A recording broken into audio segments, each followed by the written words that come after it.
안녕하세요. 정치 포커스 브리핑입니다. 어제 한 방송사의 보도에 따르면 본인 스스로 사주, 관상, 송금 공부에 심취해 있다고 말한 사실이 드러나기도 했습니다. 작년 12월 국회 법제사법위원회에서 박지원 의원이 이와 같은 한덕수 예비후보 배우자의 무속 심취 의혹을 제기하였는데 한덕수 예비후보는 지난 5월 6일 관훈토론회에서 박지원 의원의 의혹 제기를 새빨간 거짓말이라고 말하며 배우자에 대한 무속 심취 의혹을 부정했습니다. 앞서 이야기한 한덕수 예비후보 배우자의 무속 심취 의혹 기사는 인터넷 검색을 통해 쉽게 확인됩니다. 한덕수 후보의 배우자가 직접 이야기하였거나 그 이야기를 들은 사람이 쓴 글로서 사실의 여부도 충분히 확인이 가능합니다. 이를 언급한 박지원 의원의 발언을 새빨간 거짓말이라고 한 한덕수 예비 후보야말로 새빨간 거짓말을 하고 있습니다. 이는 명백한 허위 사실의 공표이자 박지원 의원에 대한 명예훼손에 해당합니다. 윤석열 정권에서 사건과 의혹이 터질 때마다 언급되던 천공, 건진, 무정 등의 무속인들은 윤석열 정권을 무속 정권으로 규정짓는 데 충분한 이유를 제공했고 12상 비상 계엄마저 무속에 심취한 전직 군인이 개입된 것이 드러났습니다. 우리 국민들은 윤석열 정권을 거치며 계엄 트라우마에 이어 무속 트라우마까지 가지게 되었습니다. 무속 정권의 국무총리였던 한덕수 예비 후보 역시 무속의 그늘에서 많은 세월을 살아온 것으로 보입니다. 배우자의 신기와 무속에 대한 심취가 언론에 버젓이 드러나 있음에도 이를 새빨간 거짓말로 부정하는 사람이 대통령이 되겠다고 나섰습니다. 대한민국을 더 이상 무속의 지배, 거짓말이 지배해 둘 수는 없습니다. 이에 더불어민주당은 한덕수 예비 후보를 공직선거법상 허위사실 공포, 형법상 허위사실 적시, 명예훼손으로 고발하고자 합니다. 계속해서 반대의 방향으로 흘러갔습니다. 그래서 지난달 말 제가 당의 4대 요구를 마지막 충정이란 마음으로 제 거취를 걸고 요구했습니다. 그것이 첫 번째 윤석열 대통령 제명, 그리고 두 번째 탄핵 반대 당론을 했던 것에 대한 원내 지도부의 대국민 사과, 그리고 원칙과 품위를 지키는 경선 과정이었습니다. 야합을 해서는 안 된다는 취지였습니다. 그리고 마지막으로 무너진 민생 경제를 되살리는 대책을 내놔야 한다라는 취지의 요구를 했고, 이런 요구들을 제 고치를 걸고 마지막 충정으로 요구했습니다. 하지만 아쉽게도 당에서 이 4가지 요구 중에 단 한 가지도 제대로 수용되지 못했을 뿐만 아니라 지금 국민들께서 목도하고 계신 것처럼 경선 과정도 원칙이 무너졌습니다. 보수당은 원칙을 지켜가는 것이 핵심입니다. 그런데 원칙에 대한 최소한의 고민과 지키려는 의도도 없이 이렇게 흘러가는 이 당이 더 이상 보수당이라 할 수 있는가라는, 그리고 또 제가 이것을 바꿔갈 수 있는가, 또 당내에 이것을 바꿀 수 있는 동력이 있는가, 근원적인 의문을 던질 수밖에 없고요. 지난 한 3주 정도 깊은 고민을 했습니다. 하지만 그 깊은 고민 끝에 국민의힘이 더 이상 정상적인 보수 정당으로 기능할 수 있는, 또 그것을 고쳐갈 수 있는 쇄신과 자정의 동력이 사라졌다. 제가 아무리 노력한다 하더라도 더 이상 할 수 있는 것이 없다라는 절망감을 느낄 수밖에 없었습니다. 그래서 제가 우려했던 국민의힘이 공당으로서 더 이상 국민들을 받드는 기능을 하기 어려운 극단적인 상황에 도달했다라는 판단에서 탈당을 결심하게 되었습니다.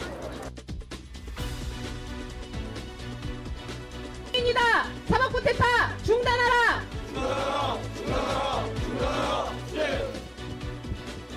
오늘 공무원 노조 보훈본부는 조희대 대법원장의 즉각 사퇴를 촉구하기 위해 이 자리에 모였습니다. 그분 공무원들이 대법원장 사퇴를 요구하는 게 쉬운 일이겠습니까? 그런데 왜 이런 사태까지 이르렀겠습니까? 조희대 대법원장을 포함한 10명의 대법관들이 판결의 결과를 떠나서 절차적 공정성을 전혀 찾지 않았고 이번 판결을 통해 조희대 대법원장이 다음 대통령을 정하려고 했다는 확신을 국민들에게 주고 있기 때문입니다. 윤석열 구속 취소 결정 시민 여러분 그리고 이 자리에 함께하신 동료 교수님 여러분께 인사드립니다. 저는 한국외국어대학교 법학전문대학원 김은경 교수입니다. 오늘 저희는 법의 이름으로 민주주의를 훼손하고 헌법의 근간을 흔드는 대법원의 위헌적 판결에 맞서서 침묵하지 않기 위해 비장한 마음으로 이 자리에 섰습니다. 전국 법학 교수들은 법 앞에 평등해야 할 국민의 권리가 정치적 판단으로 훼손되는 것을 좌시할 수 없으며 특히 이번 대법원의 이재명 후보에 대한 허위사실 공표죄 유죄 취지 파기환송 판결은 헌법상 적법 절차 원칙과 국민 주권, 표현의 자유를 정면으로 위반한 사법정치의 산물이라고 규정합니다. 이 판결은 전례 없는 속도로 진행된 절차적 정당성을 결여한 것이며 유죄 여부가 법리에 따라서가 아닌 정치적 고려에 따라 판단되었음을 강하게 의심되게 하는 사건이었습니다. 특히 대선을 불과 한 달 앞두고 유력 후보의 피선거권을 박탈하는 시도는 사법권의 정치 개입이자 민주주의에 대한 심각한 도전입니다. 저희는 이를 사법내란이라고 칭합니다. 이 자리를 빌려 전국 법학교수 일동은 분노를 금치 못함을 표하고 조희대 대법원장의 즉각 사퇴를 촉구하고 헌법 제84조의 입법 목적과 취지를 고려하여 대선 후보와 관련된 모든 재판은 대선 이후로 유예하여야 하고 무너진 사법부에 대한 신뢰 회복을 위한 전면적인 사법개혁의 착수를 강력하게 촉구합니다.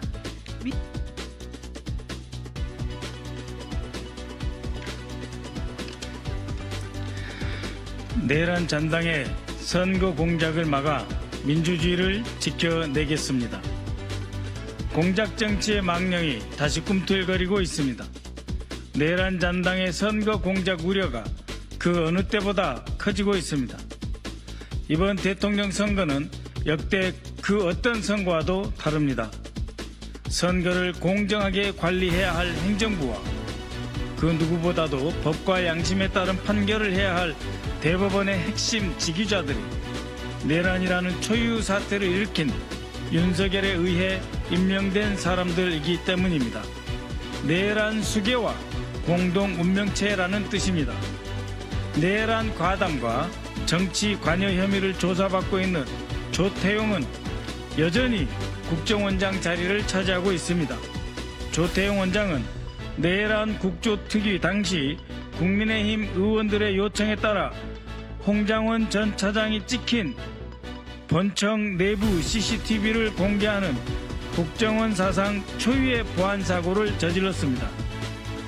그러면서도 국정원장의 동선 CCTV도 공개하라 하는 민주당 의원들의 요구는 정면으로 거절하였습니다.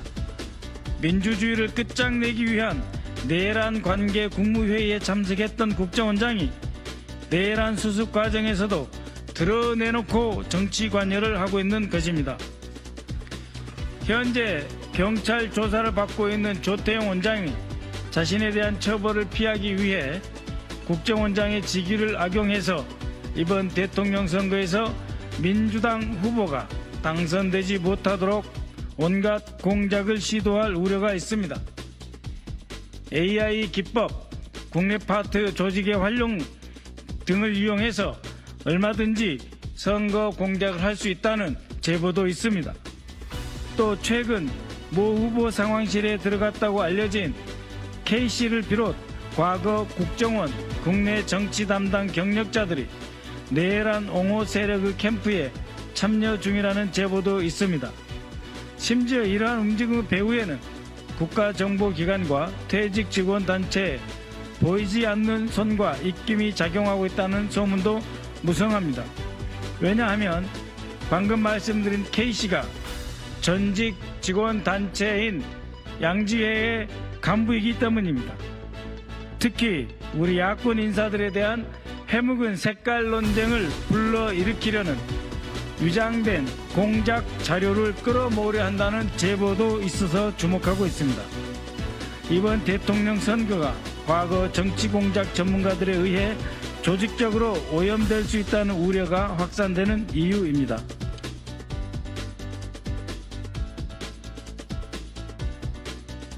다시 한번 큰 박수로 함께 이재명 대통령 후보님을 무대로 모시겠습니다. 네, 전국에서 오신 우리 직능인 여러분, 만나뵙게 돼서 진심으로 환영하고 반갑습니다. 아까 박홍근 우리 직능위원장께서 말씀하셨는데, 저는 이 정치라고 하는 것도 농사를 짓는 것과 같다라고 생각합니다.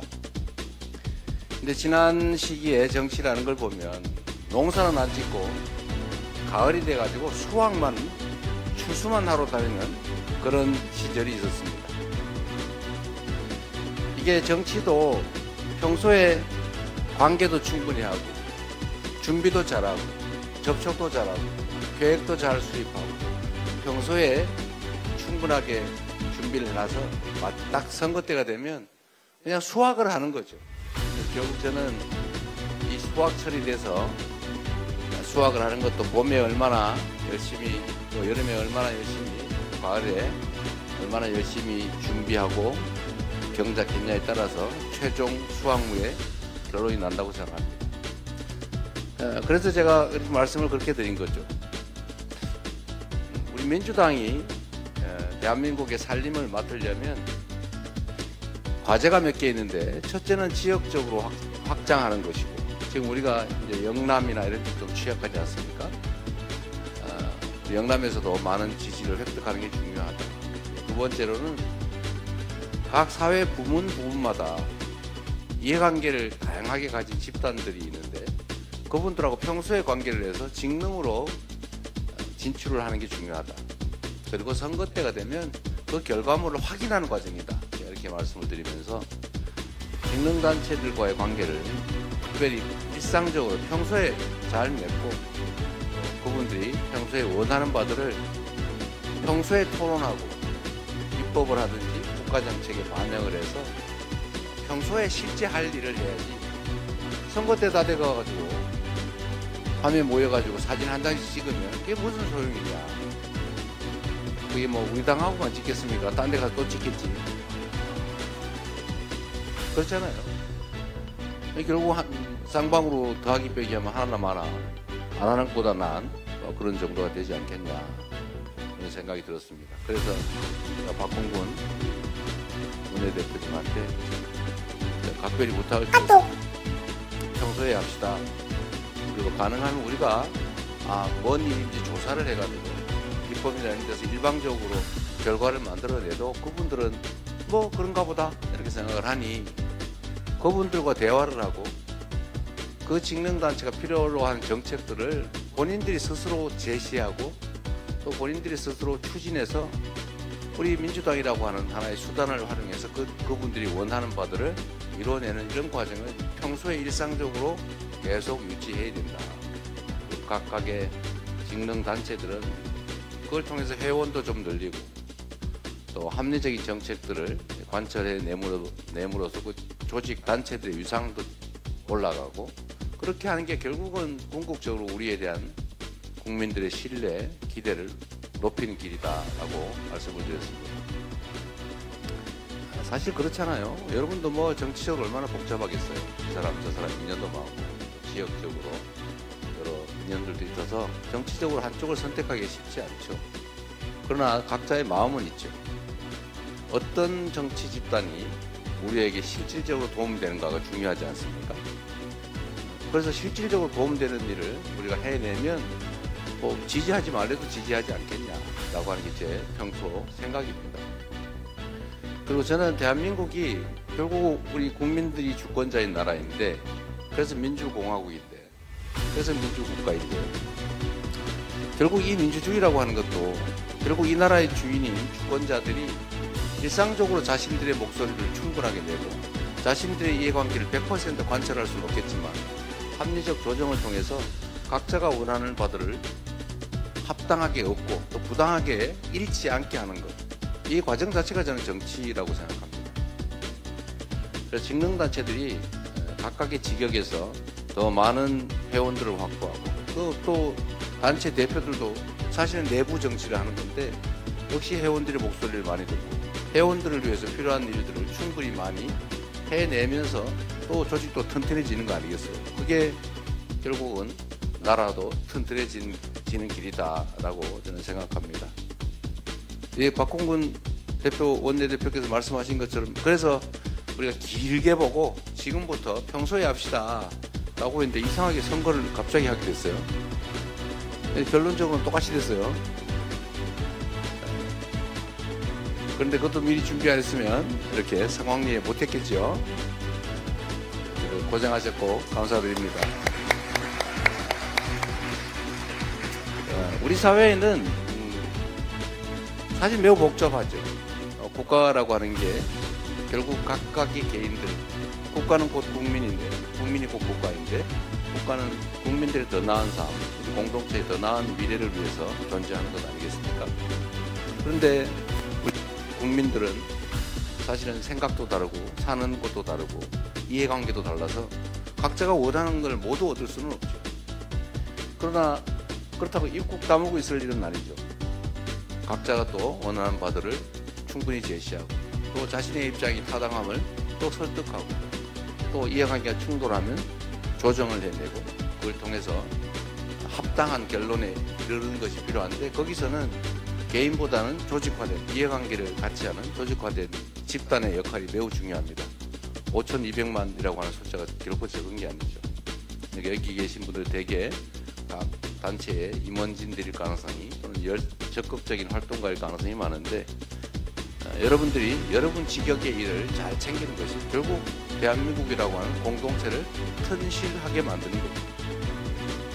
그래서 앞으로도 여러분 각각의 직능단체들 정말 더 단단하게 더 많은 회원으로 뭉치시길 바라고 손해보는 것 없이 또 합당한 자신들의 이익을 이해관계를 잘 관철해 나가시길 그래서 대한민국이 모두가 함께 서로 존중하고 억울한 지역도 억울한 사람도 없는 그런 진정한 민주공화국이 되기를 기대합니다.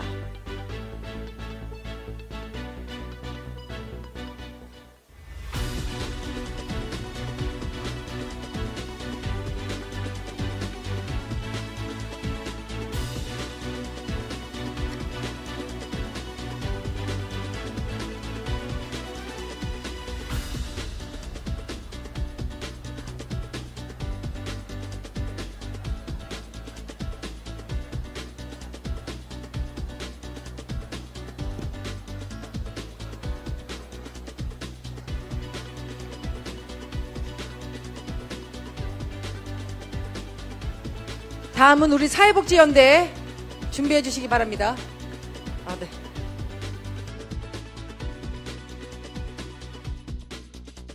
가능하다, 아니다. OX 부탁드리겠습니다. 이렇게 하겠습니다. O 들어주겠습니다. 네. 된다 이렇게 하면 내가 좀 세모 좀 했을 것 같은데 네. 가능하다라고 하니까 그건 가능하죠. 지금 사실 대한민국의 주식시장이 상당히 저평가되어 있는 거 분명해요. 근데 이유는 여러 가지가 있는데 어쨌든 한반도의 지정학적 리스크도 있겠고 저는 제일 큰 게 투명성 부족 아닌가 싶어요. 그러니까 저는 과거에 주식 투자를 할 때 아주 오래됐는데 사실은 처음에는 이제 소형 잡주 뭐 이런 데 투자 많이 했다가 제가 IMF 때 다 날렸죠. 그 후에는 이제 교과서대로 우량주 장기 보유 이걸 해서 사실 거의 본전을 찾고 많이 수익도 좀 남겼습니다. 근데 최근에 보니까 이 우량주 장기 보유도 안전한 방법이 아니더라고요.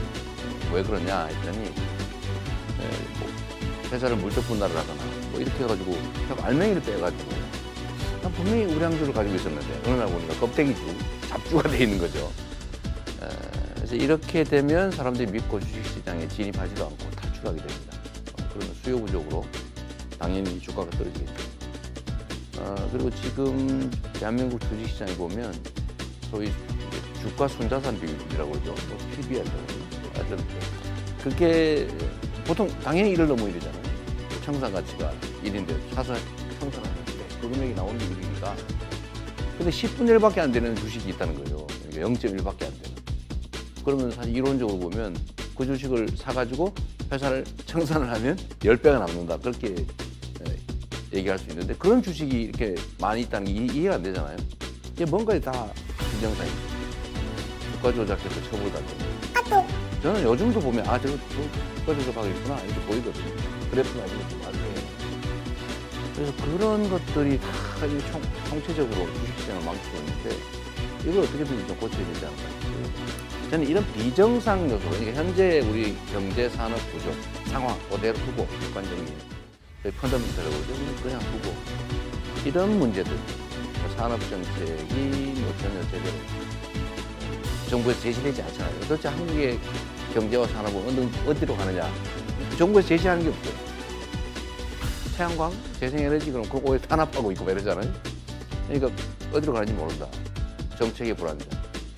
그 다음에 예를 들면 주식시장의 불안정, 기업 지배 경영 구조의 이 퇴행적인 모습, 뭐 한반도 평화 위협받는 이런 지정학들이 이런 것만 싹 정리를 해도 저는 정상화되기만 해도 이론적으로 50%입니다.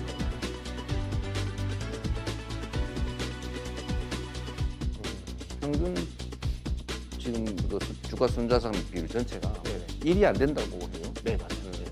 근데 후진국들, 개발도상국도 2가 넘는다는 거 아닙니까? 네, 맞습니다.